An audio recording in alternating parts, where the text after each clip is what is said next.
closer to what is happening here inside the Khalifa International Stadium. Over at the 100-meter start, you'll see our colleague Michelle Samet, along with our infield host Ewan Thomas, and in a very short moment, we will be going out live to the rest of the world to preview today's session, welcome some exciting guests, and see what we can look forward to over the next 7 days.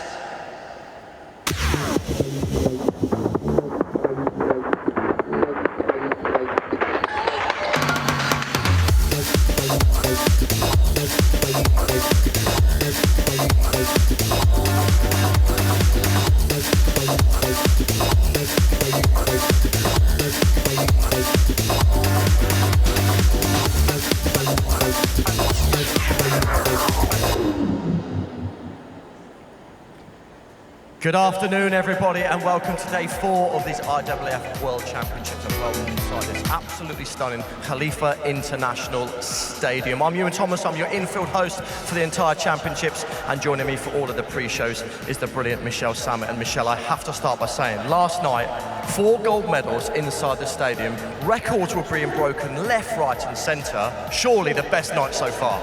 I absolutely loved last night. As you said, we had a world record in the mixed 4x4. 309 is no joke, and of course, absolutely amazing field event action as well.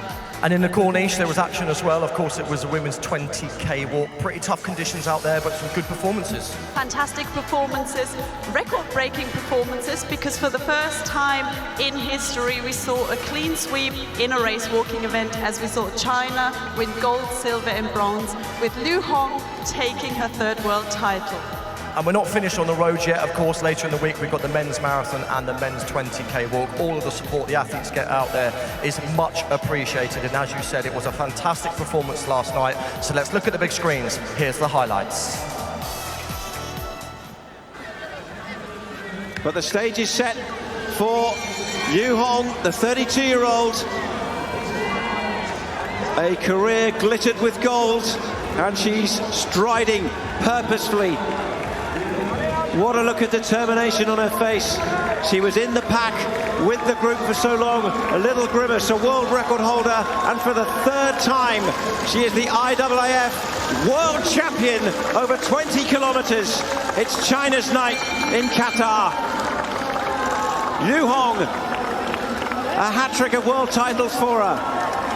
And they'll be waving the flag a little bit longer, because coming in behind there is Qiyang Shenji to get silver. Another podium position for her. And it's a hat-trick of Chinese vests on the podium, because Yang Yujing has the bronze. The emotion and the trio will come together, wrapped in their nation's flag. Another proud night for Chinese race walking. Brilliant action out on the roads there, but for me, the drama, the real drama was inside the stadium, the final event, the blue ribbon event, of course, the women's 100-meter final. And being in a privileged position we are of part of the presentation team, we can basically go where we want. And I wanted to see, what is it like in that final core rim, literally moments before those 8 finalists are going to come out here and do battle, and take a look. It's electric. We are literally minutes away from finding out who is the fastest woman on this planet, and we are inside the final call room. It's a time when you can get inside your rival's head. If you see people behind, they're doing their last-minute preparations, they're still warming up. But you can actually look at your rivals. You can stare them in the eye if you want. You can make yourself feel 6'5", walk around, puff the chest out, make yourself look big and strong. But it's a lonely place. Your coach is not with you. You have no music. You have no communication with the outside world. It's just you, your thoughts, and the 7 athletes you're about to go to battle with. This is tense. All athletes, to a certain degree, are different. You'll see some athletes are just sat down. They're quite relaxed. They need to gather their thoughts. Whereas other athletes like to keep active. They like to bounce around the room a bit. They like to keep pumped up. I was an athlete that needed to be really aggressive before I raced. I wanted to feel ready to go to war. But if you look around, look in the corner there. Quiet. Just sat still, thinking. how can I get that perfect start? How can I execute the transition phase? How can I keep my stride length strong? And how can I push through the line? They'll be going through the 11 seconds or sub 11 seconds of this race in their mind time and time again. This is a time where they have to compose themselves. The months of training are about to come down to less than 10 seconds. The time for talking is over. The mind games have finished. They're going to be introduced to the crowd. They're going to get in their blocks, and they're going to have to run the race of their lives.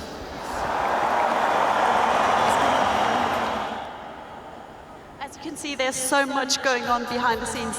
Over the course of this week, we're going to try and take you more behind the scenes to give you this unique insight that broadcasters normally can't get. But of course, it's all about the athletes. And as such, we went to catch up with one of the finalists tonight. The men's 400 hurdles is certainly one of the finals to watch out for. And we sat down with America's Rye Benjamin, whose whole training group is here, and who does mention the world record. So let's see what he has to say. I mean, it's good to have like everyone that we worked out with in the fall and during the spring here to like at this meet, and it was a goal of ours to get everyone to qualify for this meet, and just to have like the entire group here is just amazing. We've always been told like just no matter what, just go for the win, and just the competitive nature of everyone in that group, like no one wants to lose, so that's like no matter what we do, like we don't want to lose. So I think that's like what he meant by we're winners, is that like we always want that competitive edge, and everyone wants to outdo each other. So I think that's what he meant. It's like at this point is get through each round and run very well on that final day on Monday. So no more world record talk for me. It's just I'm just here to run. That's it, and medal. For me, one of my favourite parts of the evening is when I get to talk to my two brilliant colleagues, Catherine Merry and Jeff Reitman, to look forward. I mean, it's easy to look back and say how great last night was, but come on, let's build up tonight. What are you looking forward to? Well, we're just hearing there the final event this evening, you in the men's 400-metre hurdles. Of course, Qatari interest with Samba, who's running in that race. Three of the fastest guys of all time are going head-to-head here for Doha Gold. So I'm very much looking forward to that one. And also the women's 800 metres. We've got 3 Americans in that race, and an American's never won the women's 800-metre world title. So that's going to be competitive. But all through the night, and every single night that we've had so far, there's some form of history being set, and there's going to be more history set tonight, I'm sure. Are we seeing something very special here? Like you said, history is being set. Jeff, do you think, Catherine says the 400 hurdles tonight, do you think it will take a world record to become world champion? Is it that good?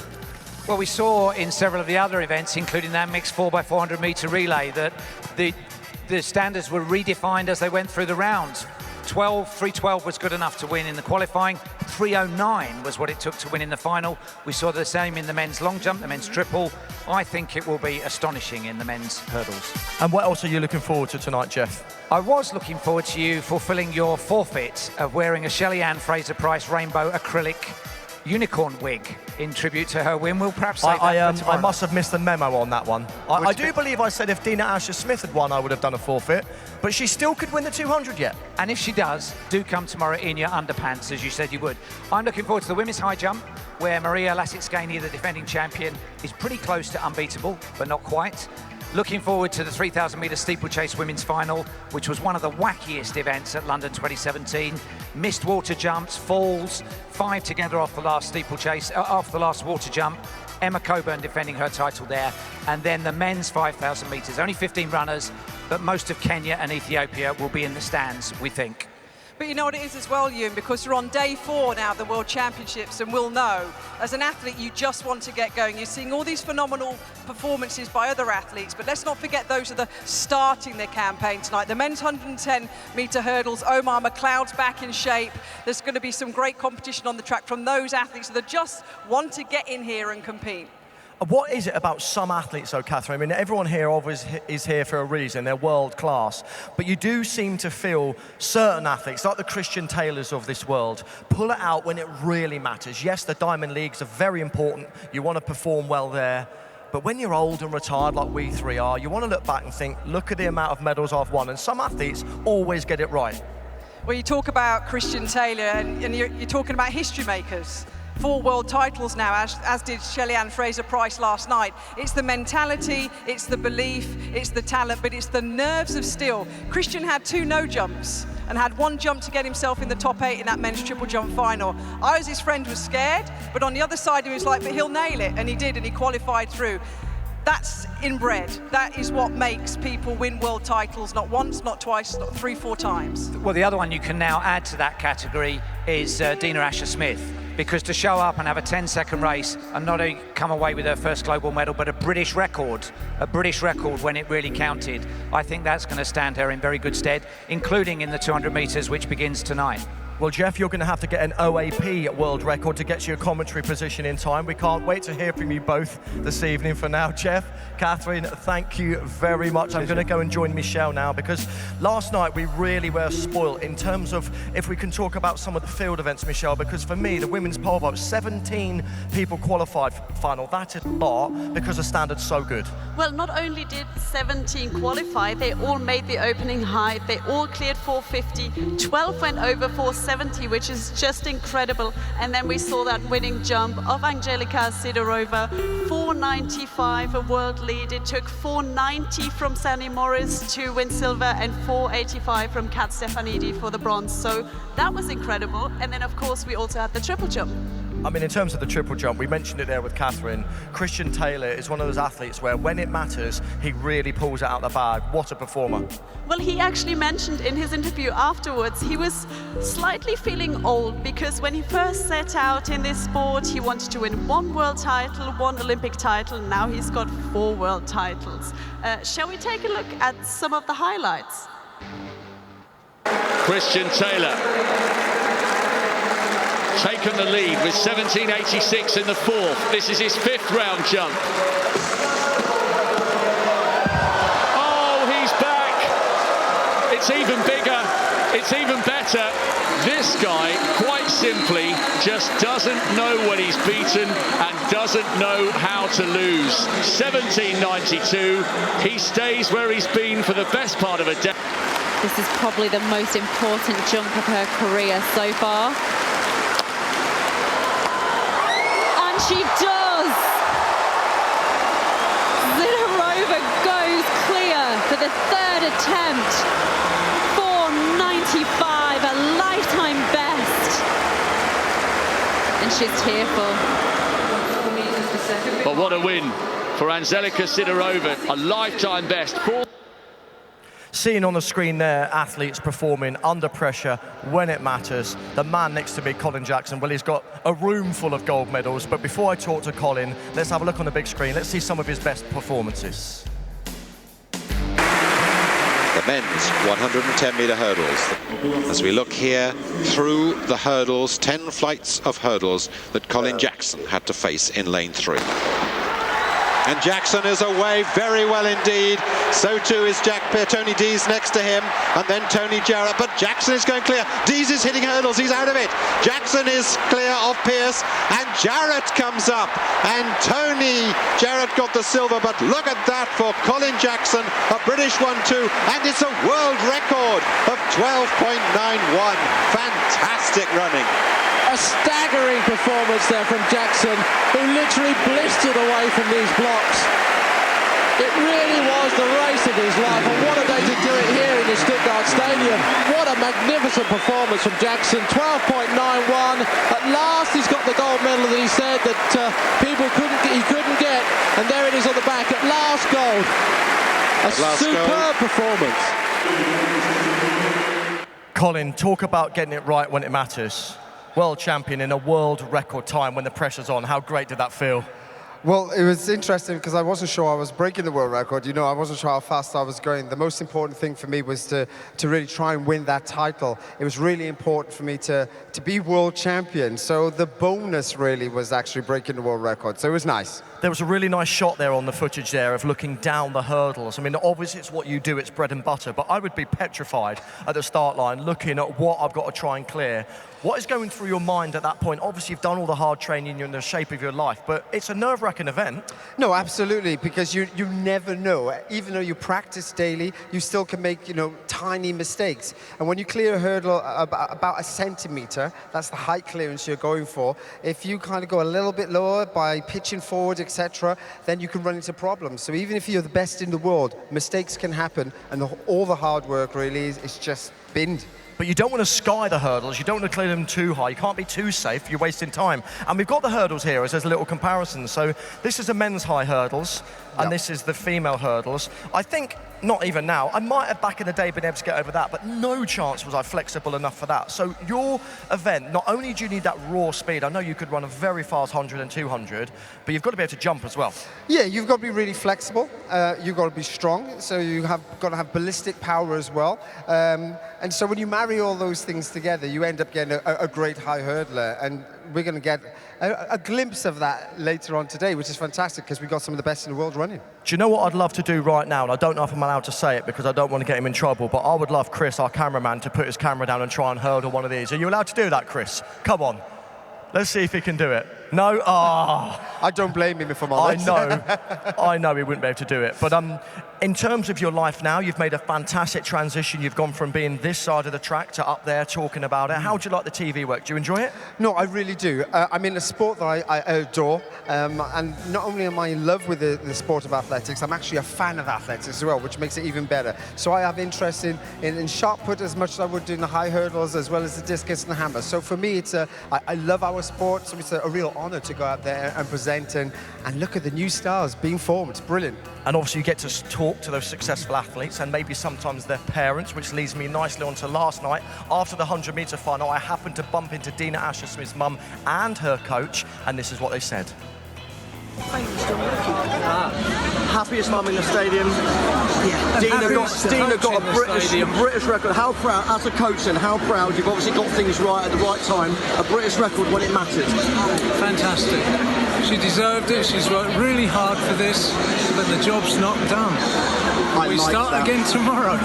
So I've got to get to her a bit pronto to tell her to come down. She'll be fine, Julie. You honestly, I've seen you travel everywhere supporting your daughter. On the global stage, a British record, the silver medal. She was always going to be your little girl, but she's grown to be a strong woman. What a performance. What a performance indeed. As John says, she's still got work to do. I'm really proud of her, and I think she's made her country proud as well. She's made everyone in the country proud. The 200 metres to come.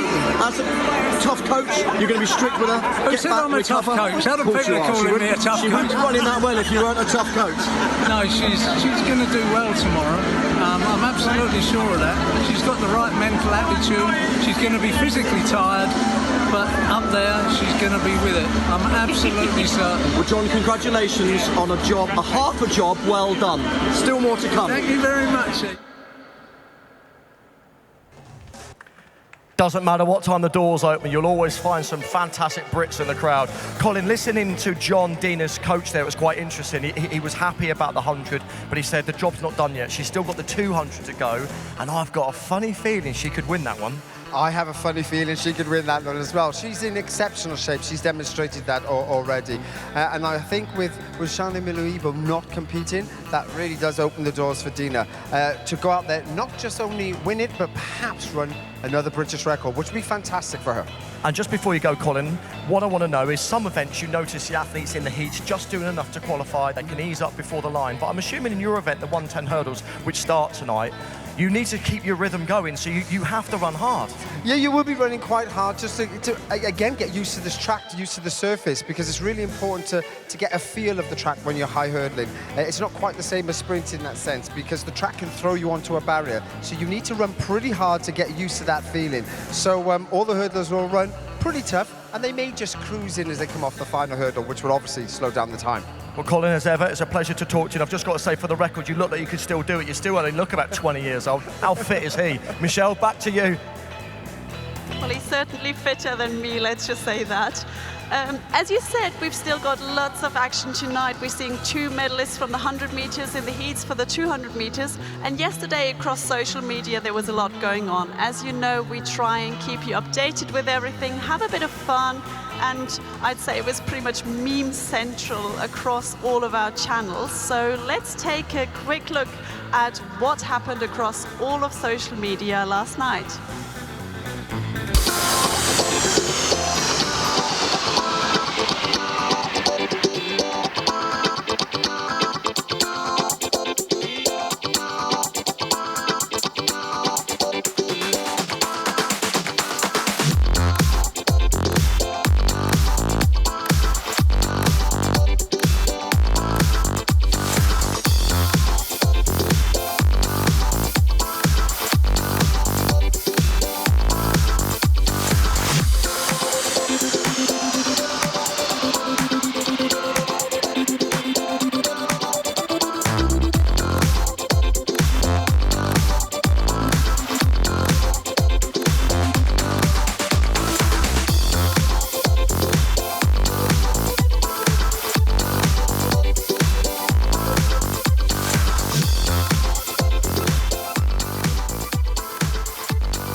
Loving a bit of that, you see. Your nationality, my nationality, working together nicely. Of course, and as we can see, we've got our own fans in the stands there. Certainly have. Now tonight, I just can't wait. We've got 6 finals inside the stadium. I think, we talked about it earlier with Jeff and Catherine, I've got a funny feeling that men's 400 hurdles, it could take a world record to be crowned champion. Of course, Carsten Warholm 2 years ago was champion, almost shocked to become world champion, but he's gone up another level now. Well, the interesting thing is, if you look at the seeding as well, it's an interesting lineup. We have Carsten actually on one of the inside lanes. He's won his world title outside. He's won the Diamond League from the outside. But I think Rye Benjamin is quite fired up after losing that Diamond League title, and he's more of a tactician. I think Carsten just runs and hangs on for dear life, whereas Rye is thinking and counting strides. Then, of course, we have Abdurrahman Samba. I like the way Carsten runs personally. I just think he goes for it, and as you said, he hangs on.